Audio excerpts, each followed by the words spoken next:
partir de agora, no ar, mais um campeão de audiência. Em um programa feito especialmente pra você. Aumente o som. Aumente o som. E vem pra festa com a gente. Contagem regressiva. 5, 4, 3, 2, 1. Começa agora. Fala pra mim. Rádio Cultura FM 107,5. Com Dr. Emerson. Educação, saúde e cidadania em primeiro lugar.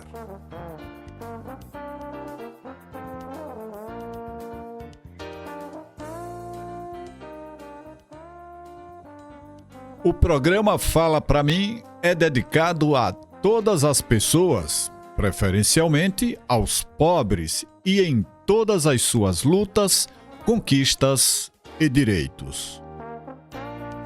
Os pobres sempre foram maioria, mas os pobres também sempre foram alienados, desorganizados, de modo que sejam dominados pela grande minoria que detém o poder econômico. Mas essa realidade precisa e deve mudar. Para tanto, basta que você adote os seguintes princípios para nortear a sua vida em sociedade: o princípio da destinação universal dos bens, o princípio da solidariedade, o princípio da subsidiariedade, o princípio do bem comum e o princípio da dignidade da pessoa humana. Simples assim. Muito boa tarde, queridos irmãos, irmãs, ouvintes da Rádio Cultura e seguidores do canal de YouTube Dr. Emerson Sergipe e também do Instagram Dr. Emerson Sergipe. A partir de agora, vou falar para você o que você só ouve aqui no programa Fala Pra Mim, Educação, Saúde e Cidadania.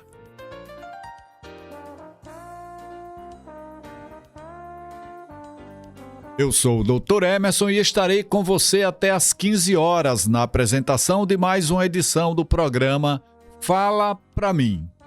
Meus cumprimentos para toda a equipe do programa Fala Pra Mim, o Felisney Souza, o Digenal Alves, o Dr. Antônio Joaquim, o Carlos Miguel, o Salvador e a Núzia Costa. Com certeza, todos estarão na audiência do programa Fala Pra Mim. Cumprimentamos também aos amigos da Rádio Cultura que fazem a sonoplastia do programa Fala Pra Mim. Sempre lembrando que este programa é um oferecimento da Clínica Dermoestética. Com uma trajetória de 30 anos, a Clínica Dermoestética é referência em Aracaju e região quando o assunto é cuidado com a pele e bem-estar. Sob a direção do Dr. Emerson, a clínica oferece uma gama completa de serviços que vão desde a dermatologia clínica até procedimentos estéticos avançados, tratamento dermatológico, cirurgias dermatológicas, acompanhamento nutricional, cirurgia plástica e muito mais. Estamos situados na Avenida Engenheiro Hernan Centurion, 540 Jardim, com os telefones 999457211 ou 32137560. Dermoestética, sempre acompanhando os avanços da dermatologia.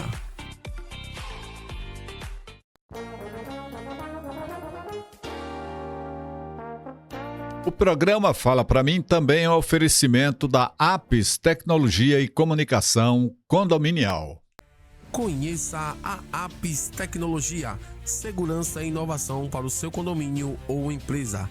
A Apis Tecnologia é referência em solução moderna para segurança e gestão condominial em todo o Brasil. Uma empresa genuinamente sergipana com diversos serviços: portaria remota, monitoramento completo à distância, portaria smart, a evolução de uma portaria com sistema automatizado inteligente, controle de acesso, entrada e saída de moradores, visitantes e veículos com muito mais controle e interfone virtual. Com a Apis, a comunicação entre moradores, visitantes e a portaria acontece direto pelo celular. Estamos situados na Avenida Governador Paulo Barreto de Menezes, número 682, aqui na 13 de julho. Apis, tecnologia e inovação na palma da sua mão.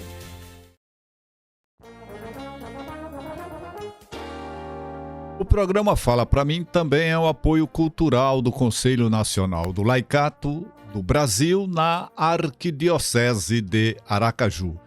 E no programa de hoje teremos o nosso editorial, vamos discutir sobre processo civilizatório e também teremos as nossas dicas de educação, saúde e cidadania. Hoje vamos conversar sobre insolação, desidratação e muito mais.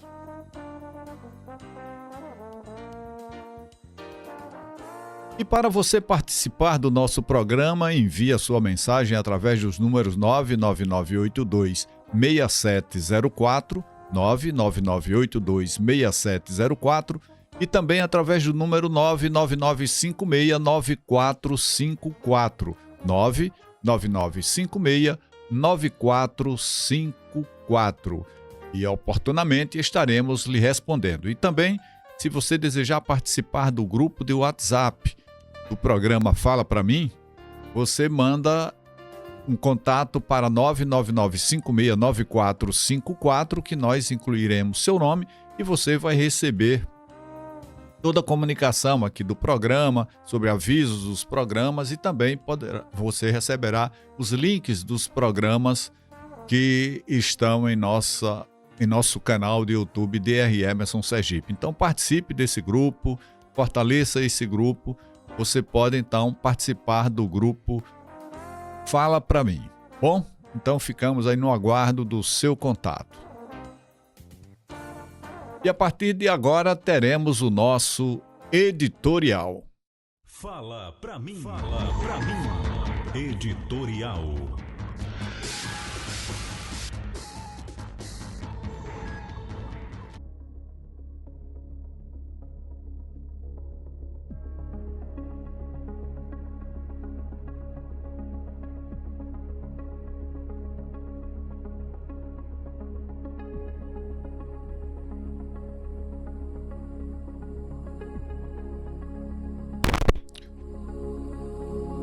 Meus amigos e minhas amigas. Por esses dias, conversando com um amigo, ouvi a afirmação de que a sociedade é a expressão coletiva dos indivíduos. Em parte, sim, mas a frase é verdadeira e incompleta ao mesmo tempo. Dizer que a sociedade é a expressão coletiva dos indivíduos enfatiza que ela nasce das ações, valores, escolhas e interações das pessoas. Sem indivíduos, não há sociedade. Nesse sentido, ela é resultado de comportamentos acumulados, culturas compartilhadas, conflitos e consensos. Mas há um ponto importante a ser pensado e entendido. A sociedade também molda os indivíduos. Instituições, normas, leis, linguagem, educação, religião, economia, tudo isso já existe quando nós nascemos. Entramos em um mundo social que nos forma antes mesmo de termos plena consciência.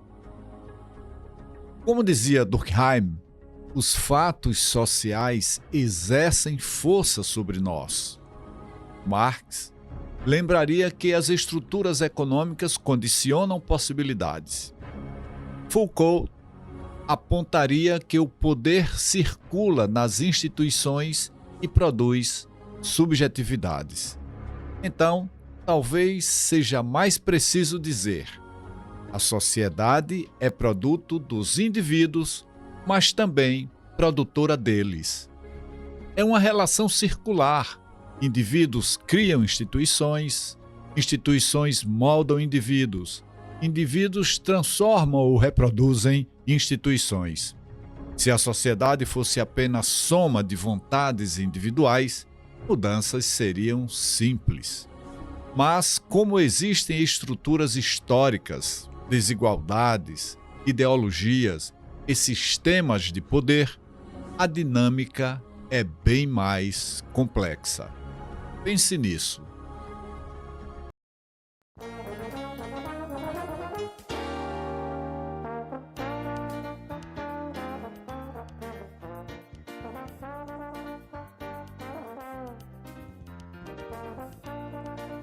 E a partir de agora, em nome dos amigos Batista, lá no Siqueira Campos, do Jorge, lá no Santa Lúcia, da Sheila e seu esposo, lá na Barra dos Coqueiros, do Carlos Alberto e da sua esposa, lá no Orlando Dantas, do meu amigo Miguel, lá no bairro Cidade Nova, do Edson Leal e da sua mãe, Dona Luzia, lá no 18 do Forte, da Dona Marlene, no Grajeru, e sua irmã Vitória, lá em Maceió, do João Bosco Lima e da Cátia Machado, lá no São José, do Mário Giovanni, no Ponto Novo, da minha amiga Valdileide Feitosa e seus filhos Marcos, Vinícius e Tainã, do Écio, que é aposentado do Banco do Brasil, em nome também da Jocilene, da Lúlia e do Gelson, do Padre Soares, da Paróquia São Pedro Pescador, lá no bairro Industrial, do Padre Anderson Gomes, da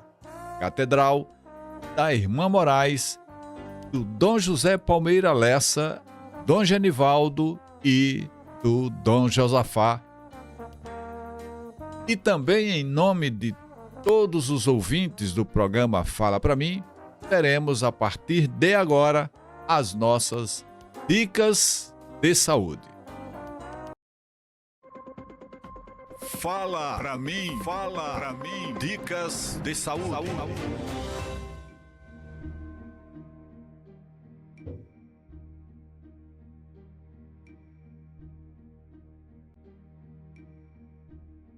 No verão brasileiro, com altas temperaturas, umidade elevada e radiação ultravioleta intensa, proteger-se do sol e do calor não é só conforto, é questão de saúde. Vou falar para você algumas dicas sobre como se proteger para enfrentar esse período de muito sol e calor.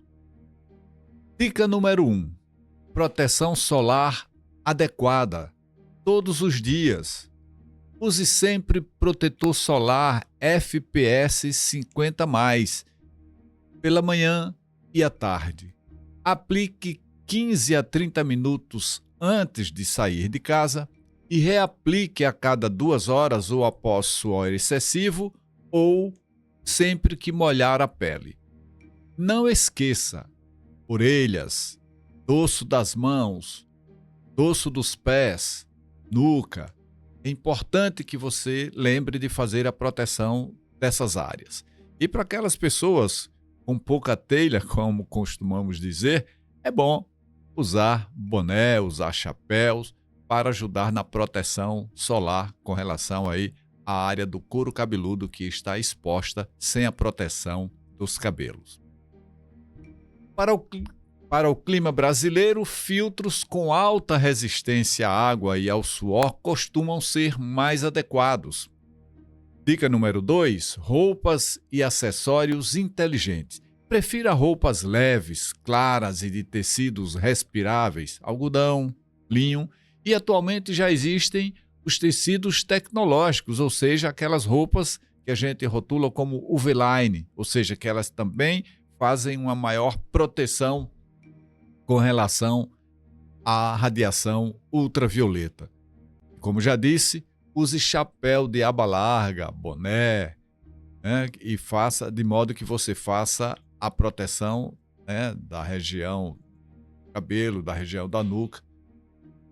Óculos escuros com proteção ultravioleta, e cuidado, tem que ser uma proteção ultravioleta comprovada, não é pelo simples fato do óculos ter uma lente escura que vai garantir a proteção ultravioleta. É preciso que comprovadamente exista essa proteção. Então, ao adquirir o seu óculos com essa intenção de também proteger os olhos com relação à radiação ultravioleta, procure, né, se certificar de que essa proteção está garantida naquele óculos que você está adquirindo.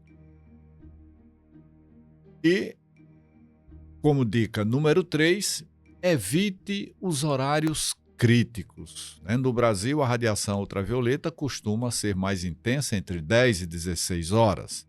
Claro que nós precisamos, eu sempre recomendo aos meus pacientes, que se protejam desde que o sol aparece até quando o sol se põe.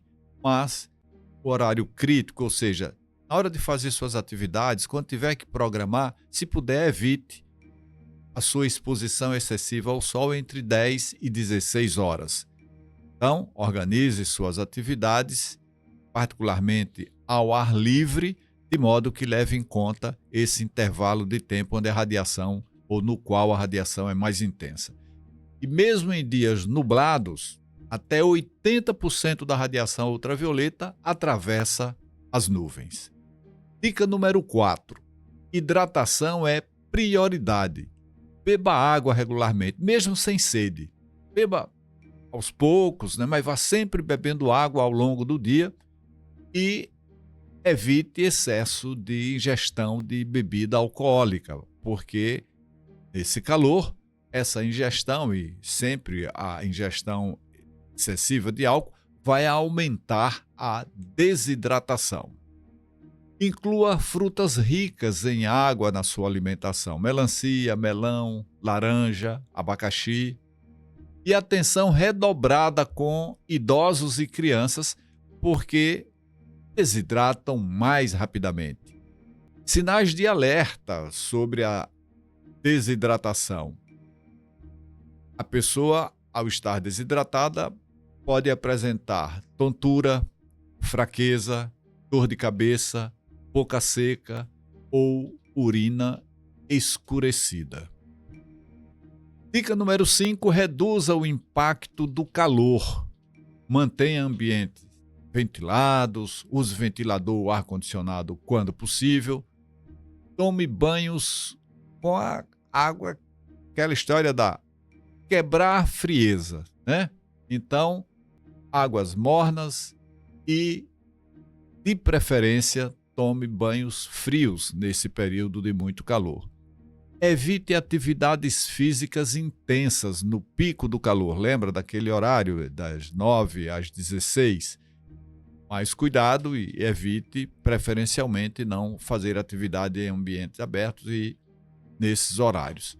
Nunca deixe crianças ou animais no carro fechado, nem por poucos minutos.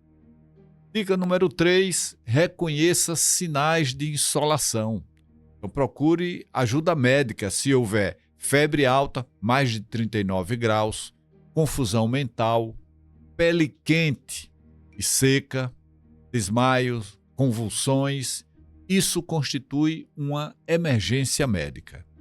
Dica número 7, cuidados extras para grupos de risco. Então já falei aqui de idosos, crianças pequenas, pessoas com doenças cardíacas, renais ou pulmonares também devem ter mais atenção, se cuidar mais dessas orientações que demos aqui de estar bebendo água ao longo do dia. Quem usa diuréticos ou medicamentos, porque esses medicamentos, ou utiliza medicamentos que possam alterar a sudorese, fazer com que as pessoas suem mais. Então, nesses casos, essas pessoas podem desidratar com mais facilidade. Então, esses grupos precisam de vigilância mais rigorosa, tá bom? E aqui encerramos as nossas dicas de saúde.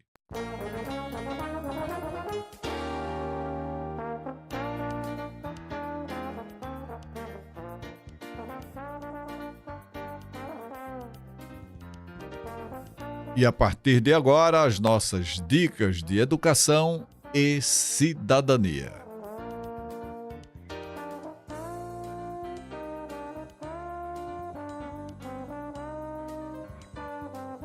A nossa dica de educação e cidadania no programa de hoje será muito mais do que um sinal de alerta.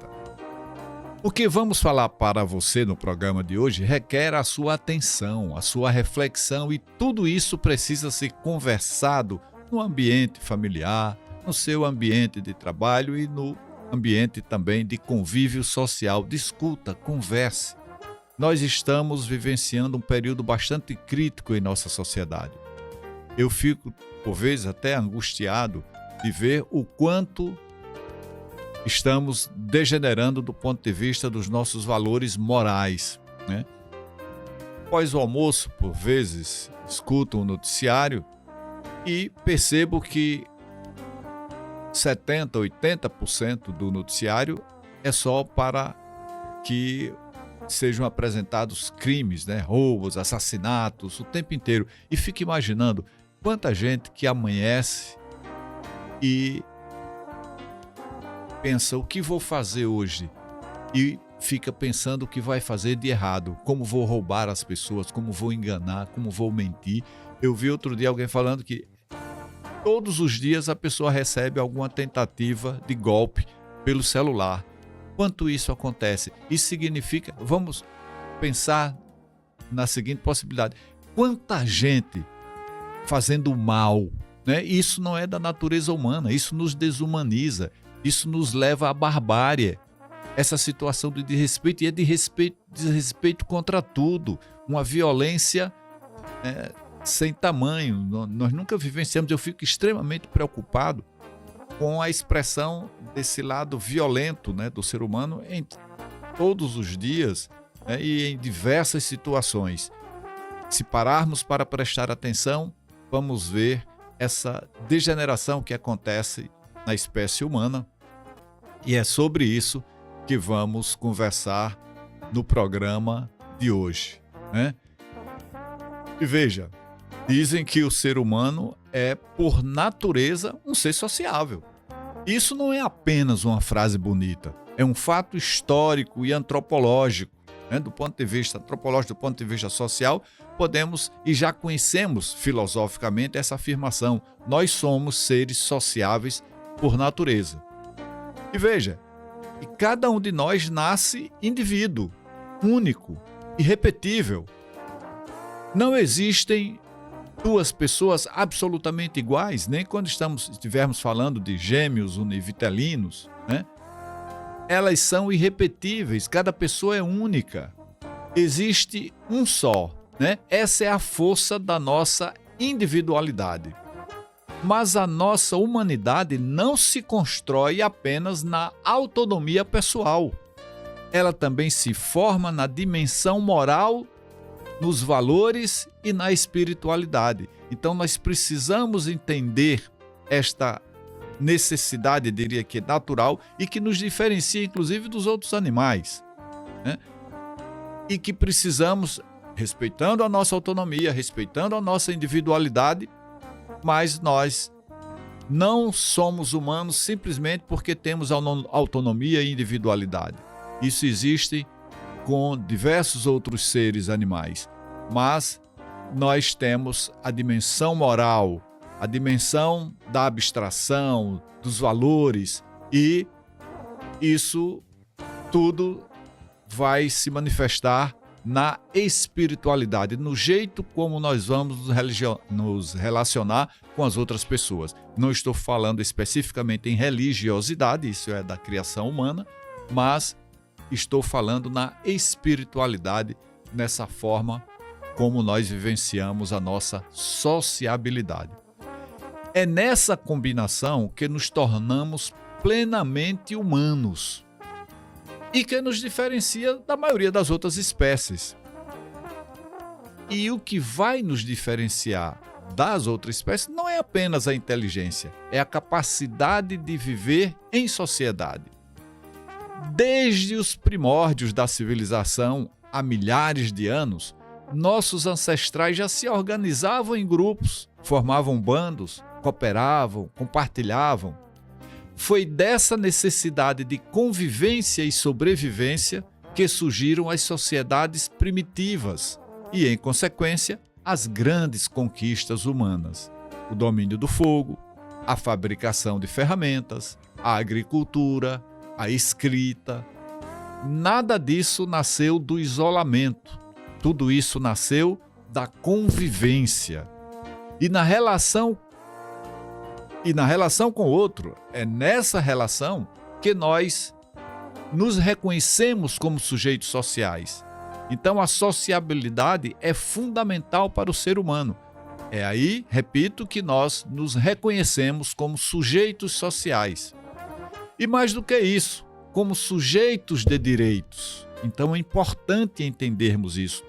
Todos nós que nascemos seres humanos, nós nascemos como indivíduo e ao longo da vida, com a incorporação desses valores, com a estruturação da nossa personalidade, nós temos que nos entender como sujeitos de direitos. Tá? Nós temos direito à vida, direito à liberdade, direito à moradia, direito ao trabalho, a um salário digno. Então nós constituímos uma sociedade de direitos, porque nós somos sujeitos de direitos. Então, a partir do momento que nós, enquanto indivíduos, estamos constituindo a sociedade, estamos também constituindo esses valores de maneira que essa própria sociedade também nos molda, como dissemos, inclusive, em nosso editorial. Então, a sociedade, afinal, não é algo externo a nós. Ela é a expressão coletiva da nossa própria humanidade. Então, é com base nesse contexto histórico que, a partir de agora, no programa Fala Pra Mim, vamos tentar entender por que o mundo está assim, do jeito que está. Eu tenho repetido muitas vezes aqui no programa Fala Pra Mim que me preocupa sobremaneira, eu fico às vezes pensando, refletindo e faço essa reflexão, compartilho essa preocupação aqui com vocês, quando me preocupo como nós estamos degenerando do ponto de vista moral, como a vida está sendo vulgarizada, Então nós precisamos valorizar a vida, nós precisamos respeitar as pessoas, nós precisamos entender, compreender por que de todos esses problemas, por que de tanta violência, Por que de tanta violência? E essa violência incomoda a todos nós, deve incomodar a todos nós. Então, por que de tanta violência? Nós temos que parar para pensar isso. E aqui, o programa Fala Pra Mim, nesse horário, é um momento de que a gente reflita, de que a gente coletivamente aqui pense, discuta, Eu, outro dia, ouvi um paciente, ele esteve no consultório e fez questão de me revelar que era ouvinte do programa Fala Pra Mim, porque gostava muito dos temas que a gente discutia aqui, das coisas que a gente discutia aqui. Então é importante e a imprensa tem que cumprir o seu papel. Então nós temos que ter esse espaço onde a gente vai discutir. Não é possível, aí estaríamos todos perdidos, que as pessoas todas que estão nos ouvindo sejam defensoras dessa sociedade violenta, que achem que tudo isso é correto, que tem que ser assim. Não, nós estamos aí assustados, nós estamos sofrendo a consequência de tanta violência. É impressionante, quanto banditismo, E o que é mais preocupante diante de tudo isso, a bandidagem alcançou um nível de organização e de violência tão grande em nosso país que conseguiu colocar na cabeça das pessoas que existe o bandido, um determinado protótipo, um determinado modelo de bandido, esse é para ser morto, usam até a expressão cancelar o CPF, esses podem, mas a gente percebe que com relação a outros bandidos, o que existe é muita proteção, muita impunidade, é um estado de privilégio. E isso é injusto também. Está errado, tem que ser punido. Para isso nós criamos leis, Para isso nós temos um poder judiciário que vai julgar diante da lei produzida pelo Poder Legislativo para que essas coisas não caiam na impunidade. A gente não pode estabelecer um aparato legal, um poder legislativo que vai legislar estabelecendo um estado de privilégios, que vai legislar estabelecendo uma condição de impunidade para determinada parcela da população. Então, isso é ruim. E nós temos que refletir aqui o tempo inteiro, Temos que estar discutindo, entendendo isso, porque eu fico a imaginar os nossos filhos, os nossos netos, que mundo nós estamos deixando para todas essas pessoas, né? Provavelmente um mundo muito pior se nós não discutirmos isso agora, se nós não conversarmos isso agora e por que tudo isso está acontecendo e o que precisamos fazer para que isso não aconteça. Então, nessa nossa dica de hoje, para essa nossa conversa, eu vou estabelecer aqui algumas premissas para que a gente possa conversar.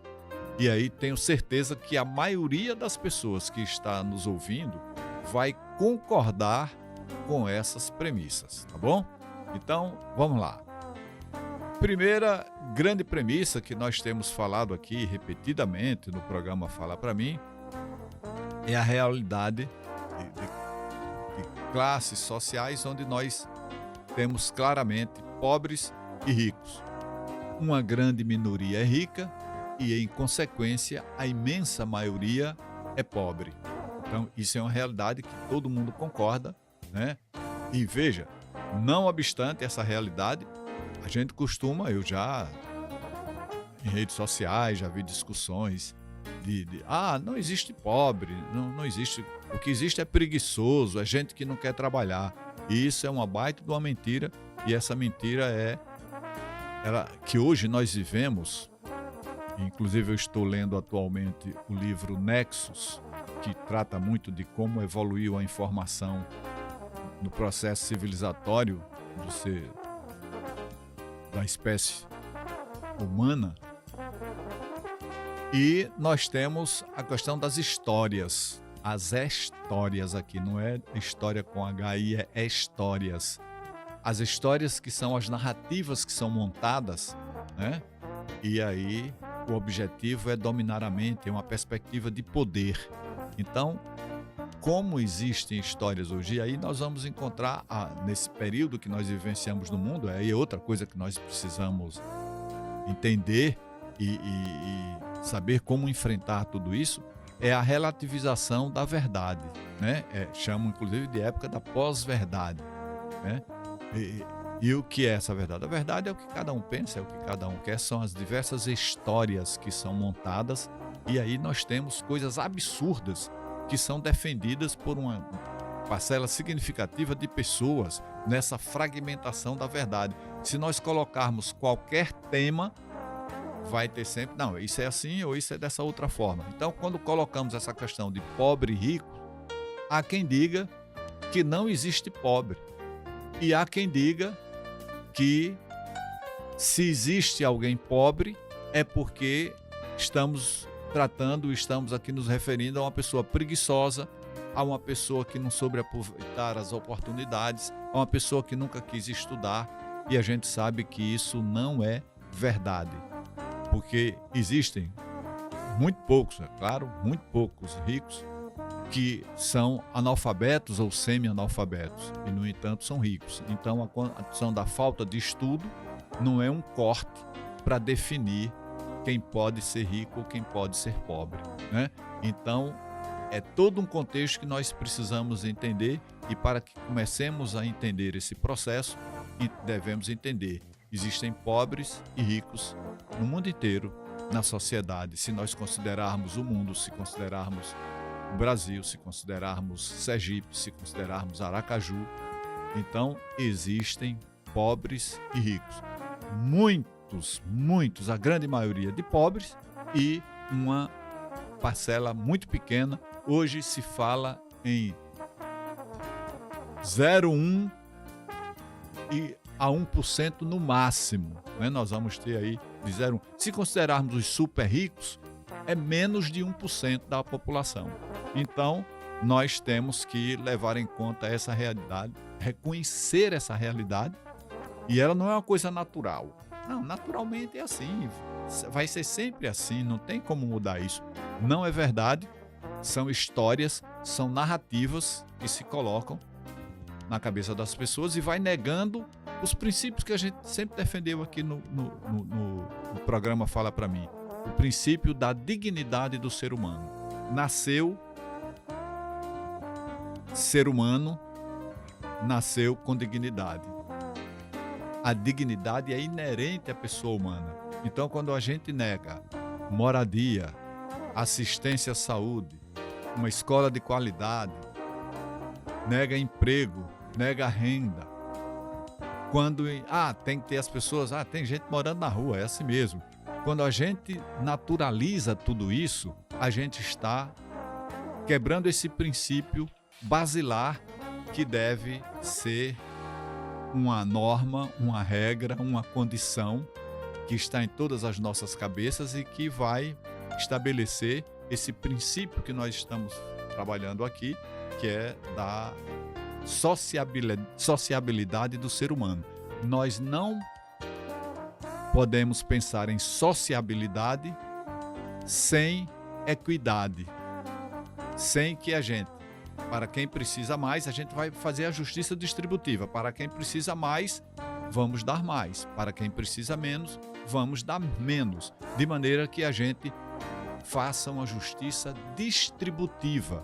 Não pode para quem tem pouco, eu dou muito pouco ou quase nada, e para quem tem muito, para quem tem demais, eu vou dar muito mais ainda.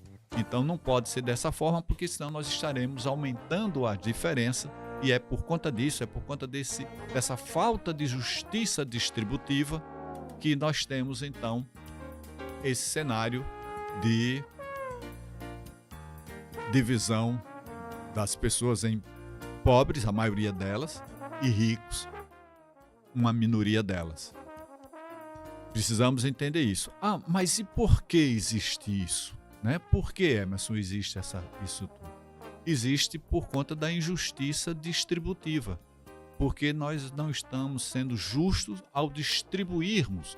Então veja, se formos pegar as sociedades primitivas, as pessoas aqui no desenvolvimento, desde o hominídeo, aquele que vem evoluindo de quadrúpede, vai se tornar bípede, e na evolução vai haver a separação dos primatas e vai surgir o homem moderno, vai surgir o homo, o homo erectus, o homem que vai caminhar com os dois pés e vai usar os dois membros inferiores para caminhar e os membros superiores livres para que ele possa colher frutos, para que ele possa se alimentar melhor, para que ele possa desenvolver habilidades, E aí nessa evolução nós precisamos entender que essas pessoas viviam da subsistência e da sobrevivência de tudo que a natureza lhe oferecia. Não havia propriedade, A propriedade privada é uma criação do ser humano. É uma criação do ser humano, mas as sociedades primitivas eram sociedades do bem comum, tudo era de todas as pessoas e as pessoas viviam pela subsistência e não na perspectiva de acumulação de riqueza. Mas nós chegamos a esse ponto, e é esse ponto que nós queremos discutir aqui, Então, por que isso? Será que não é possível justiça distributiva? Não é possível justiça social? Aí a desigualdade social é algo natural? Então é isso que nós estamos aqui discutindo, é isso que nós queremos conversar aqui com você nesse programa de hoje, Então, estamos aqui dialogando e trocando ideias a partir de premissa. A primeira premissa foi pobres e ricos, E porque existem muitos pobres e poucos ricos? Por conta da injustiça social, por causa do modo de acumulação. E para esse modo de acumulação, em qualquer época da evolução do processo civilizatório humano, em qualquer época, se vamos para o feudalismo, se vamos para o período capitalista, para qualquer fase da evolução humana, nós vamos verificar, se vamos lá para a história antiga, nós vamos verificar que a política econômica que vai permitir o modo de acumulação, o que nós vamos entender nesse cenário como política econômica, por exemplo, vamos trazer para o dia de hoje. Por que hoje se mantém esse cenário de pobres e ricos? Porque a política econômica, a macroeconomia, a política que se estabelece, particularmente aqui no mundo oriental, no mundo ocidental, melhor dizendo, na relação das pessoas, é a política econômica. Ela trata de montar um grande aspirador que está o tempo inteiro agindo sem que as pessoas percebam, né? As pessoas só vão sentir as consequências, mas elas não percebem que existe um aspirador o tempo inteiro ligado para retirar dinheiro do bolso dos pobres para colocar no bolso dos cada vez mais poucos ricos, cada vez mais ricos e cada vez menos pessoas com tanta riqueza. Então há uma concentração dessa riqueza e é esse grande aspirador. A política econômica, ela arma esse aspirador para fazer isso. E de que modo, Emerson? Como é que isso acontece? Isso acontece através de juros altos, de política de privatização, da tese do Estado mínimo, que a gente vai conversando sobre tudo isso, da política tributária regressiva.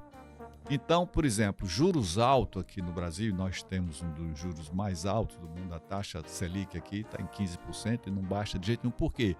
Porque essa história de banco independente, banco central independente, é banco central independente do povo. Ele é dependente sobre o controle de quem é rico. Então tem que manter a taxa de juros alta. Quem é que ganha muito? Quem é que fica mais rico com taxa de juros alta? Quem já é rico.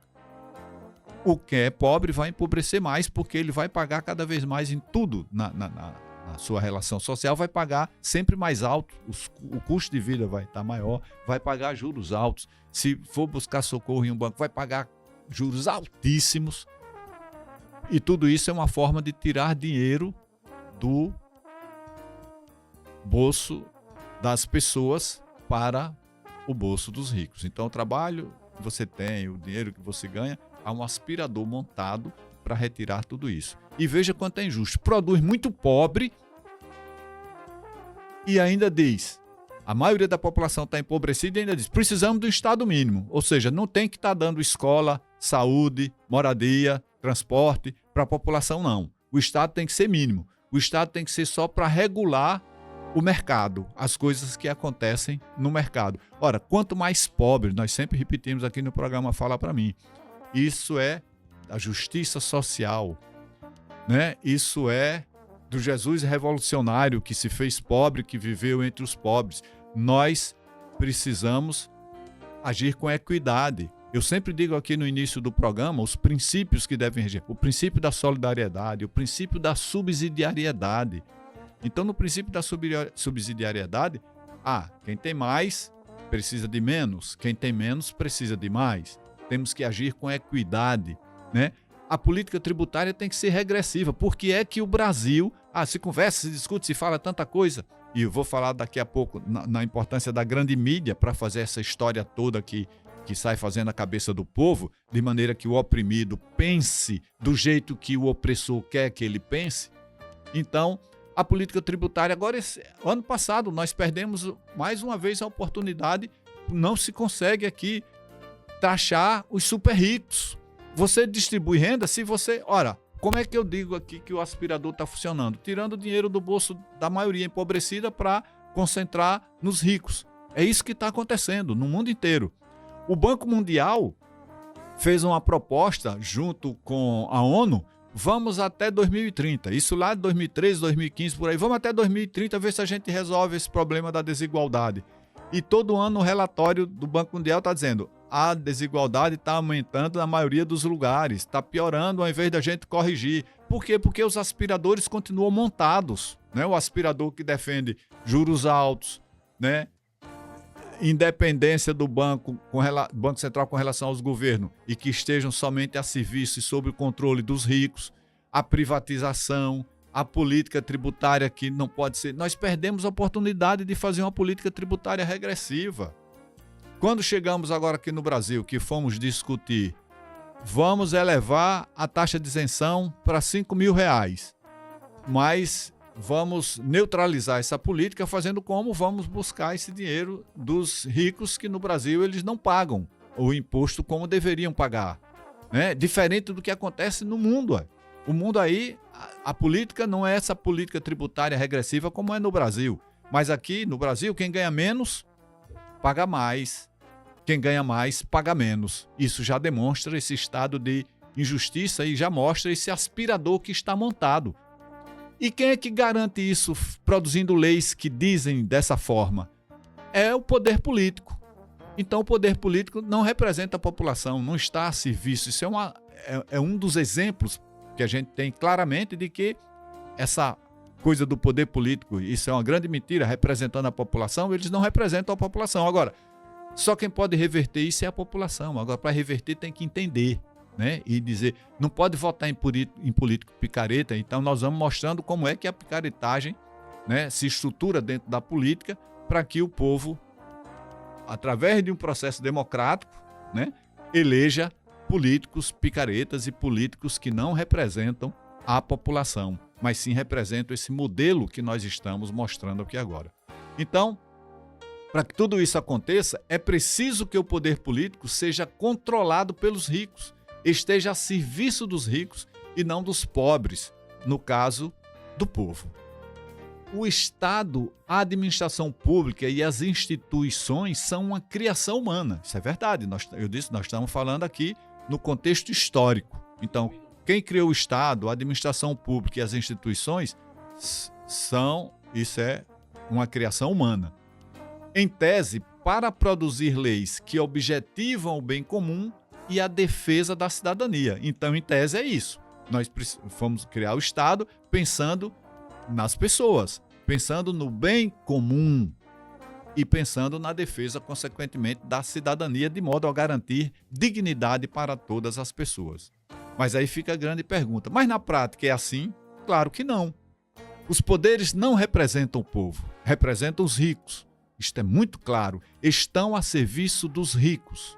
O poder legislativo produz leis que normatizam a injustiça distributiva. E aí a gente tem exemplo todos os dias, fartamente aqui, nos tempos atuais. Nós estamos fazendo aqui uma reflexão no contexto histórico, mas vamos pegar a atualidade, a nossa contemporaneidade. Esse país, historicamente, não consegue tributar os ricos. Pronto, isso é fato. Nunca, em momento nenhum. Né? Nem da colônia, nem depois que a gente vai evoluindo para a República, a gente consegue, e no tempo atual, nós tivemos exemplo, eu já disse aqui hoje, o ano passado, a oportunidade de taxar os ricos, mas na hora H, o parlamento todinho se posiciona contra. Não, eles aceitaram até subir para 5 mil a isenção do imposto, mas tributar os ricos como deveria, não, isso não pode, isso é proibido, os coitadinhos, né? Nós temos outro exemplo aí que mostra esse estado perverso, o estado de injustiça social. É através das emendas PIX, das emendas secretas. E a corrupção que está todo dia, eu tenho dito aqui no programa, presta atenção, todo dia vai estourar aí num lugar uma corrupção dessa emenda. Porque, veja só, quando lá atrás a emenda não era impositiva, nós já tínhamos sempre históricos de que essas emendas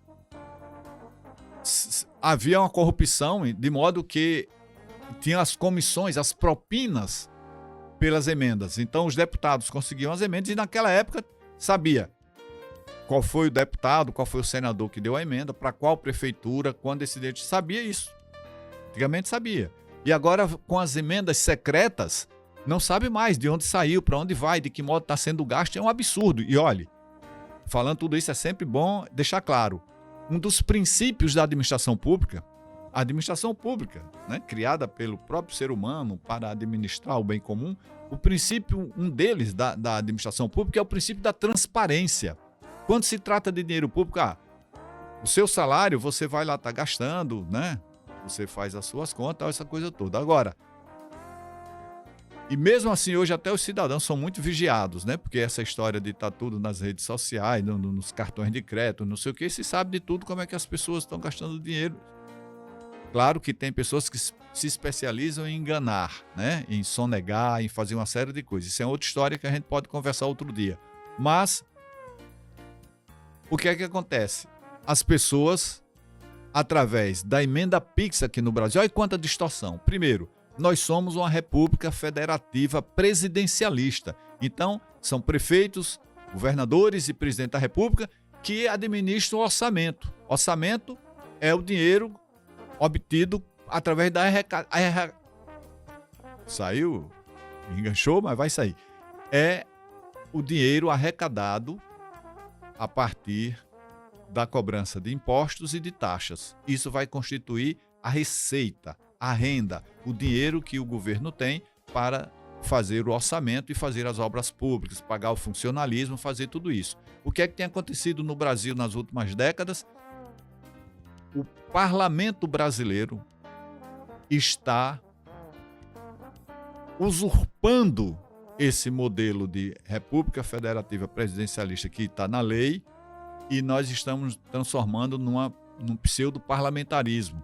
Por quê? Nós já temos hoje que cerca de metade do orçamento brasileiro são os deputados e senadores quem distribui, não é mais o governo.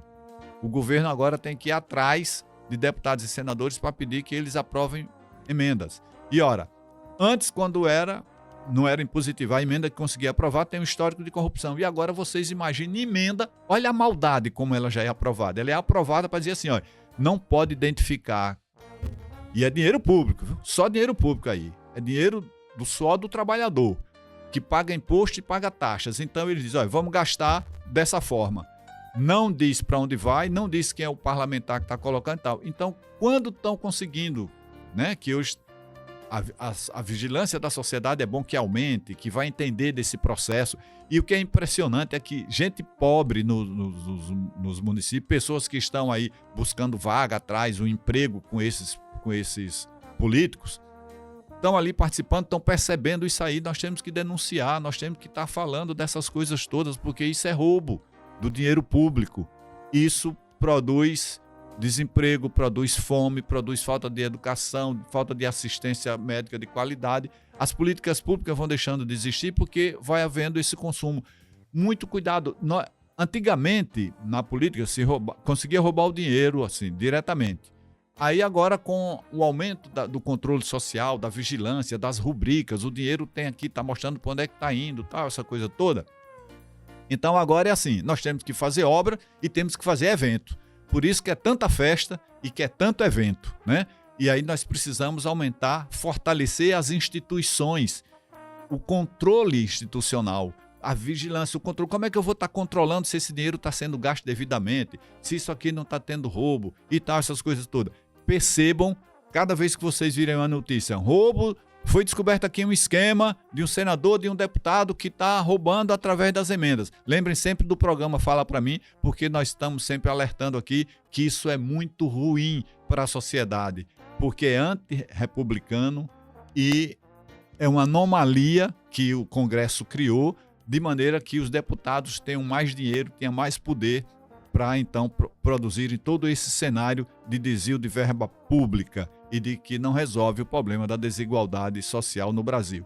Outra vergonha é o fundo eleitoral. Olha, de novo, os mesmos políticos, o que é que eles fazem? Eles que são representantes dos ricos, eles colocam fundo eleitoral que está absurdamente sendo elevado e isso está aumentando a reeleição desses políticos. Eles estão sendo cada vez mais reeleitos e nós precisamos, então, estar atentos para esse problema do fundo eleitoral, que é outro motivo também. Como a sensação que fica é que como se muitos partidos, né, fossem virando organizações criminosas, já que se fala tanto em organização criminosa aqui no Brasil. E aí existem hoje funcionários recebendo salários altíssimos, se tornam profissionais da administração do dinheiro do fundo eleitoral, que através do fundo eleitoral, o cara que controla o partido, ele só vai eleger a ele próprio quem ele queira eleger. Então vai viciando cada vez mais essa política e tirando a política daquele caminho de produção do bem comum, de produção da justiça distributiva, e aí cada vez mais nós vamos ter esses absurdos, esses anacronismos, essas coisas monstruosas das leis que, ao invés de diminuírem o empobrecimento da maioria da população, vai no sentido contrário, promovendo a desigualdade social. Então, o cenário, por exemplo, de compra de votos, que é um roubo das consciências, né? Vai roubando a consciência das pessoas, é uma corrupção muito pior, para além da corrupção do dinheiro público, porque vai ser um crime social, um crime que é cometido contra toda a população. E é impressionante como a gente percebe a população, por falta de enxergar, de entender essa realidade, como as pessoas chegam no momento de eleição. Agora, a eleição no Brasil tem a cada 2 anos, aí o pessoal fica maluco. Eu tenho que ganhar dinheiro com isso. E aí vai atrás de políticos corruptos e votam em político. E o povo vai ter essa história não, se eu recebi o dinheiro, eu vou ter que votar nele mesmo, porque os outros não me deram nada. Então acha que os outros é que são bandidos e aquele que está dando dinheiro que não é bandido, que é bonzinho. Aí vai votar no candidato bonzinho e vai estar produzindo esse cenário. Depois as pessoas ficam sem entender por que é que tudo funciona desse jeito. Então, como esse cenário de crime, o crime da emenda, né? É o crime com fundo eleitoral, é uma porção de coisa. Então, essa turma que está aí diz, espera aí, se a gente for cometendo isso e não tentar envolver nesse cenário de crime, de corrupção, as instituições que estão aí para cumprir o seu papel, aí toda hora vai ter político preso, vai ter político, e a gente precisa já ter a imprensa e ter também as instituições amarradas aqui nesse processo. Então, o que é que nós estamos avançando também e temos que estar atentos nas últimas décadas aqui no Brasil? As instituições que não cumprem os seus papéis constitucionais. Esse é outro problema. Lembra? Eu disse no início do programa, nós vamos estar aqui trazendo premissas para a gente conversar. As instituições, né, poucas vezes, elas estão sendo fiéis ao seu papel constitucional. É assustador, é preocupante que a gente perceba instituições fragilizando, não cumprindo o seu papel constitucional, que é de defesa da cidadania, que é de defesa das leis. E tudo isso que eu estou falando vai agora para uma outra premissa, já estamos nos aproximando do final do programa, criando um estado de privilégios ao invés de um estado de direito, que é isso que a Constituição prevê, que é isso que deveria acontecer. Nós estamos criando um estado de privilégio. De novo, eu trago exemplos. Toda hora a grande mídia que está a serviço, né, dessa narrativa única, das histórias, né, de contar histórias, e isso é importante a gente entender, nós vamos ter, por exemplo, veja, as estruturas de poder como estão amarradas dentro desse sistema aí. A gente vê determinados processos que a justiça logo se encarrega de determinar. Segredo de justiça. Olha, o Banco Master, esse problema do Banco Master, no valor que foi desviado, é o maior crime envolvendo recursos públicos que foi cometido no Brasil. Dos maiores. Aí tá a coisa cada vez mais, onde vai mexendo, vai puxando aqui, vai descobrindo mais coisas. E aí, claro, começa a surgir, tem deputado, tem senador, tem não sei o quê, tem fundo de previdência, tem igreja, tem não sei o quê, tem uma opção de coisa envolvida aí. Aí, sabe o que é que já trataram? Esse processo vai tramitar em segredo de justiça, ou seja, no sigilo, acobertando. Nós temos aí a questão da CPI sendo investigada, e um juiz do Supremo disse, traz tudo para aqui, para a sede do Supremo, nós vamos investigar tudo aqui. Ou seja, são formas de blindagem, de evitar que as coisas sejam esclarecidas. Então, primeiro assim, vamos blindar para que a investigação não aconteça. A investigação está acontecendo, vamos então, já não teve jeito, já está acontecendo, vamos agora blindar aqui para que nem tudo seja do conhecimento da população, para a população não saber dessas histórias todas. E a mídia vai cobrindo esse papel. Importante a gente entender isso, a gente entender a quem serve a mídia. É o povo? Não é. Diz que é para o povo, mas não é. É para estar fazendo a cabeça do povo. Vamos fazer o seguinte, quando tem um crime que pegam o criminoso, vamos analisar, entender esse processo. Quando é que envolve uma pessoa da periferia, a polícia está lá mostrando, inclusive agarra às vezes até no cabelo ou nos braços das pessoas, que é para expor mesmo o rosto, mostra as pessoas, dizem nome, falam tudinho. Beleza. Mas, então vamos fazer, o modelo é esse, então vamos fazer isso para todo mundo. Percebam quando é alguma coisa que descobre que vai para a mídia, não tem jeito, já está aí na sociedade e tal, e que envolve pessoas ricas, de classe média alta ou ricas. Mais do que classe média alta, ricas. veja como a imprensa acoberta, não tem nomes, né? O crime foi cometido por alguém, mas quem foi? Você não vê nome, você não vê imagem, você não vê nada. Quer dizer, é a proteção. Isso está dentro daquele conceito de estado de privilégio. Não é assim, a lei é uma só para todo mundo, ela tem que funcionar do mesmo jeito.